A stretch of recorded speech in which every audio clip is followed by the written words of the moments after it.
Alright guys, so I am back today. It's been a while, but we have an issue with the grass. Started noticing an area in my backyard that's starting to get a little brown. You can kind of see over here, and there is a sprinkler head that does reach there, but I was wondering what's going on. So I went ahead and turned my sprinklers on, and lo and behold, look what I found. We have a busted sprinkler head. All right, and you see it's spewing out the side there. It's actually on the bottom of this here. So I thought this would be a great opportunity to go ahead and show you guys how to replace your sprinkler line or your sprinkler head here. And so we're gonna do that today. I already went to the store, got a replacement. I'll go ahead and show you guys exactly what that looks like though. So what I did do is I went to my big box store this morning, grabbed one of these Rainbird 1800 series replacement heads, which is what I have in my backyard. The important part is knowing what is in your yard when you want to go ahead and replace it. So if you have never replaced your sprinkler heads before, go ahead and dig it up first, see what's in there. You can literally take that with you to the store and get a replacement one. I know specifically that I replaced all the heads in my backyards with these 1800s, so that's what's in my yard right here.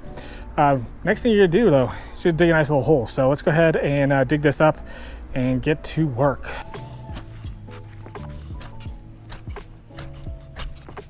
Easy part, dig a nice trench kind of around your sprinkler head, and you can kind of almost lift up on the grass here, and then boom, there you go.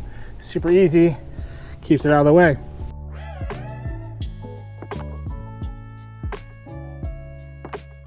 So all you have to do is stick the new one in, screw it in there, make sure it's nice and tight.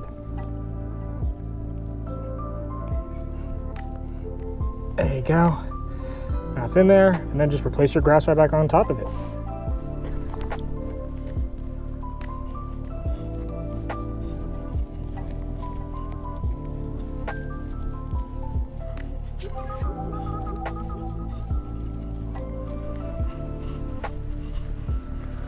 And you're good to go.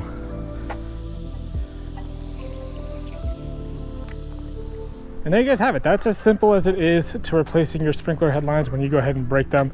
It happens from time to time, guys. You know, that's the first one I've broken in probably about 2 or 3 years here since we've ever actually had the house. So, you know, I expected it to happen eventually. I don't honestly know how it happened. I can't tell you because I do know that that goes down. I never mowed over it. It's well below the grass line when I do mow. So I can't tell you why, you know, that happened. It just, freak things happen. You know, it is what it is. So that's all I got for you guys today. That was a really quick, simple, easy video for you guys. If you need to switch out your sprinkler heads, very quick, very easy to do. So I hope you guys enjoyed today's video. You guys know what to do. Smash that like and subscribe button. As always, guys, go out there, make it a great day. I'm gonna see you guys in the next one.